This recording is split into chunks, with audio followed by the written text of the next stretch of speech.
राधिका बच्चों को स्कूल से छुट्टी के वक्त घर लेकर आ रही थी, पर उसकी आंखों में आंसू थे। अब क्या करूं?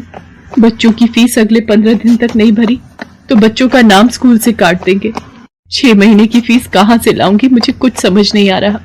मम्मी, बर्गर खाना है, बर्गर लेकर दो ना। मम्मी, मुझे भी बर्गर खाना है। भैया, बर्गर कितने का दिया? 10 रुपए का आलू टिक्की और पनीर लगाकर 15 रुपए का है। 10 रुपए वाले 2 दे दो भैया। ये बर्गर बनाना कितना आसान है, अगर इसमें सब्जियां अच्छी लगाकर दो तो। ये लो आपके बर्गर। मम्मी, मुझे पनीर वाला खाना था। भैया, ये लो 5 रुपए और पनीर लगा दो। बस इतना सा टुकड़ा पनीर का, इसके 5 रुपए। ऐसे तो तुम ग्राहकों को लूट रहे हो। बहन जी, 15 रुपए में अब इतना ही पनीर मिलेगा। हमें भी तो बचत करनी होती है।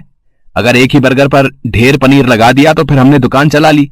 और इतना ही कम लग रहा है तो खुद घर पर क्यों नहीं बना लेते बर्गर? बर्गर वाले की ये बात राधिका के मन में घर कर गई और उसके मन में विचार आया, अगर मैं बर्गर का काम खोल लूं तो मेरे पास भी इतने पैसे हो जाएंगे कि मैं भी घर के खर्चों में हरीश की मदद कर सकूंगी। और फिर बर्गर बनाना तो बहुत ही आसान है। घर जाकर माजी और हरीश से इस बारे में बात करती हूँ। राधिका हरीश और सास से बर्गर का ठेला लगाने की बात करती है। लो, कर लो बात राधिका बहू, अब तुम भी बच्चों सी बात कर रही हो। पता है हम औरतों का घर से बाहर निकलकर काम करना कितना मुश्किल है। हम औरतें घर के चूल्हा चौका ही निपटा लें, वही गनीमत है। पर माँ जी, आजकल बर्गर का काम बहुत चल रहा है। अगर मैं ये कर लूं तो इससे हरीश को भी पैसों में मदद मिलेगी। मुझे 15 दिन तक बच्चों की 6 महीने की फीस जमा करनी है। हरीश की सैलरी घर के किराए और खर्च में लग जाती है। दोनों मिलकर काम करेंगे तो घर खर्च में आसानी होगी। माँ, राधिका का मन है तो मुझे लगता है हमें राधिका को काम करने से नहीं रोकना चाहिए। अब तू भी इसका साथ दे रहा है? फालतू के पैसे खराब करेगी और हाथ कुछ नहीं आएगा, देख लेना। हरीश राधिका को 2000 रुपए देता है, पर उतने में तो बस थोड़ा ही सामान आ पाता है। राधिका परेशान हो जाती है। हरीश ने जो 2000 रुपए दिए थे वो तो कम पड़ गए। अभी तो ठेले वाले को एक दिन के 200 रुपए और गैस सिलेंडर आएगा 500 का। अभी और खर्चा करना बाकी है। मुझे कुछ काम उधार उठाकर करना होगा। बर्गर का ठेला लगाने के लिए राधिका को उधार में सामान लेना पड़ा। राधिका ने बर्गर का ठेला लगाना शुरू कर दिया, पर अभी नया नया काम था तो ग्राहक कम आ रहे थे।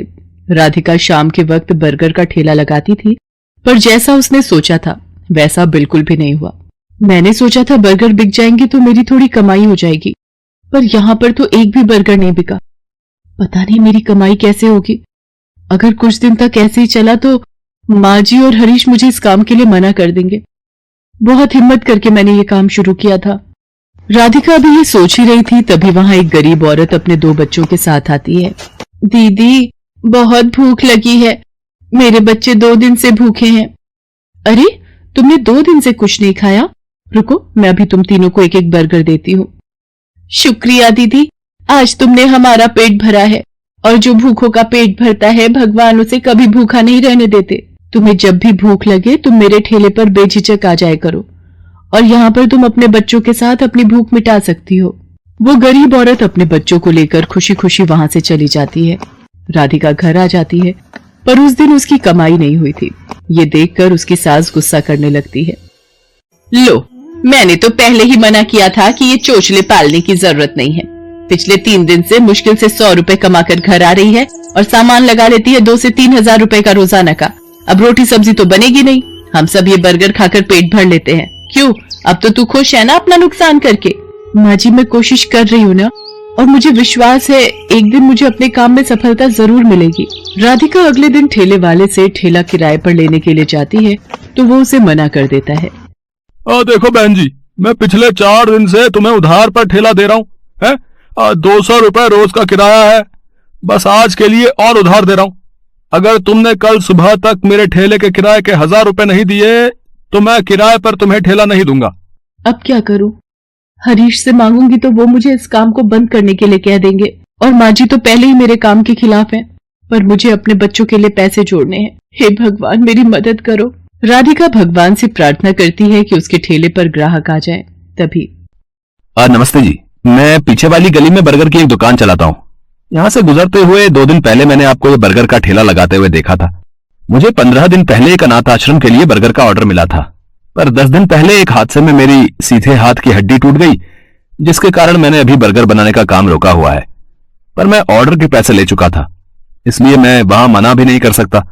अगर आप उस ऑर्डर के बर्गर बना सकें तो मेरी बहुत मदद हो जाएगी। मैं आपको इसके लिए अच्छे पैसे दूंगा।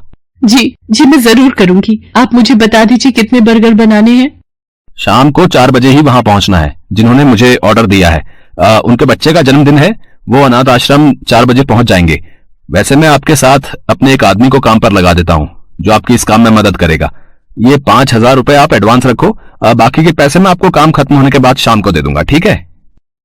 वो व्यक्ति मानो राधिका के लिए भगवान का रूप बनकर आया था। राधिका की सारी परेशानियां दूर हो जाती हैं।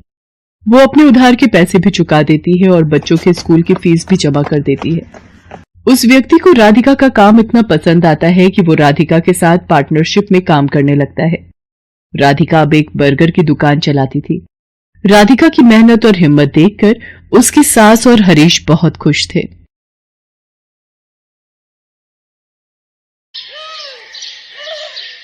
मुन्नी अपने 5 साल के भाई के साथ रेलवे स्टेशन पर टॉफी बेचा करती थी, पर वहां पर उसका व्यापार कुछ ठीक से नहीं चल रहा था, इसलिए वो फिर से सड़क पर ही टॉफी बेचने लगी। थोड़ी दूरी पर एक पिज्जा के ठेले पर बहुत सारे लोग पिज्जा खा रहे थे। मुन्नी ने ये देखकर, भला यहाँ इतने सारे लोग बैठकर क्या खा रहे हैं, ये क्या है?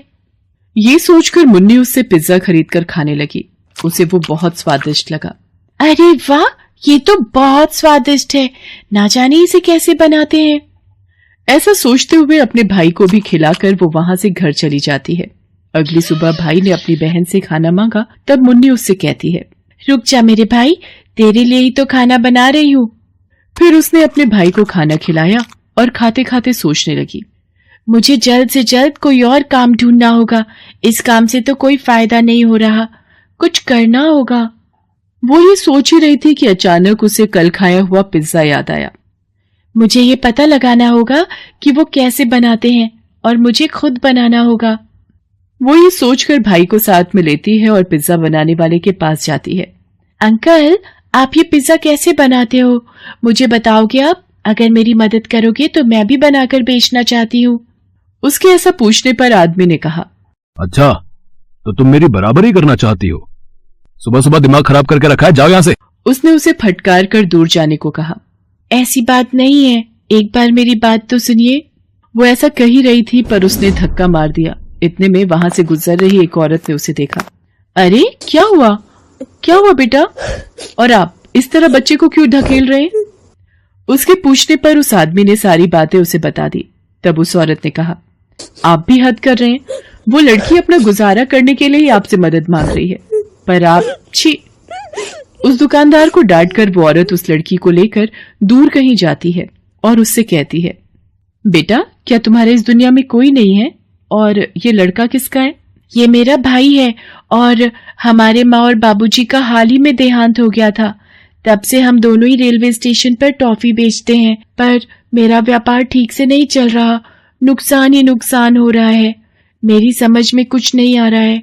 बस कल मैंने ये देखा था, यहाँ बहुत लोग पिज्जा खा रहे थे, इसीलिए पिज्जा बनाने की विधि जान रही थी, पर वो मुझे डांट रहे हैं। ये कहकर वो रोने लगी। ओहो, ठीक है बेटा, चिंता मत करो, ये मोबाइल रख लो, इससे तुम जो चाहे सीख सकती हो। इसमें देखकर तुम पिज्जा बनाने की विधि जान लेना, फिर खुद का व्यापार शुरू कर सकती हो। इस पर मुन्नी ने हामी भरी। मुन्नी ने उस औरत के दिए हुए मोबाइल से पिज्जा बनाने की विधि अच्छे से सीख ली। मुन्नी ने घर पर पिज्जा बनाने की विधि शुरू की। पहले 4 बार पिज्जा ठीक से नहीं बना, बहुत ही बेस्वाद बना था, पर उसने हार नहीं मानी और कोशिश करती रही, तो 5वां पिज्जा बहुत अच्छा बन गया। मुन्नी बहुत खुश हो गई। सुन भाई, अब ये पिज्जा बहुत अच्छा बन गया। अगर ये पिज्जा का काम चल गया तो समझो अपनी जिंदगी सुधर गई। ये सोचकर उसने अगले ही दिन रेलवे स्टेशन पर जाकर पिज्जा बनाना शुरू कर दिया। ताजा ताजा स्वादिष्ट पिज्जा लीजिए, ताजा ताजा स्वादिष्ट पिज्जा लीजिए। इस तरह आवाज देकर वो लोगों को पिज्जा बेचने लगी। बहुत कम दाम में बेच रही थी, इसलिए कई लोग आकर पिज्जा खरीद रहे थे। बहुत ही कम समय में सारे पिज्जा बिक जाने की वजह से वो घर जल्दी लौटी। भगवान जी, आज मुझे पूरे 1000 रुपए का फायदा हुआ। हर दिन ऐसे ही मुझ पर अपनी कृपा करना। इस तरह हर रोज पिज्जा के जरिए बहुत पैसे कमाने लगी। तो दोस्तों, इस वीडियो से आप लोगों ने क्या सीखा कमेंट करके बताइए और वीडियो को लाइक सब्सक्राइब कर दीजिए आने वाले अगले वीडियो के लिए। सब तैयार इनिंग्स की पहली गेंद के लिए।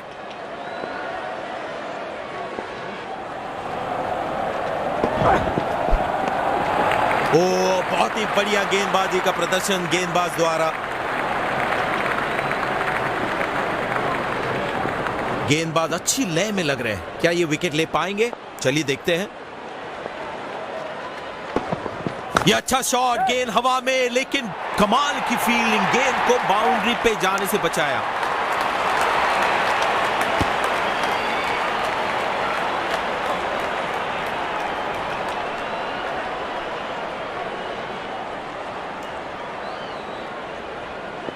धीमी गेंद इस पिच पे एक अच्छा विकल्प होगा।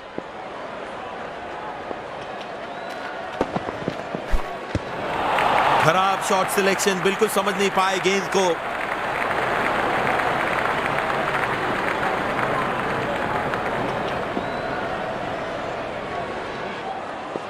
बड़े शॉट्स मारने के पहले बल्लेबाज को पिच पर थोड़ा समय बिताना होगा। 4 रन, मौका मिला और कैश इन किया बल्लेबाज ने।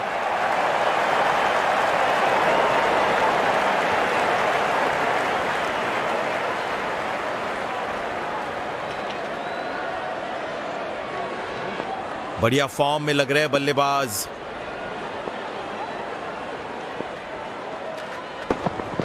वाह, क्या कड़क शॉट मारा है।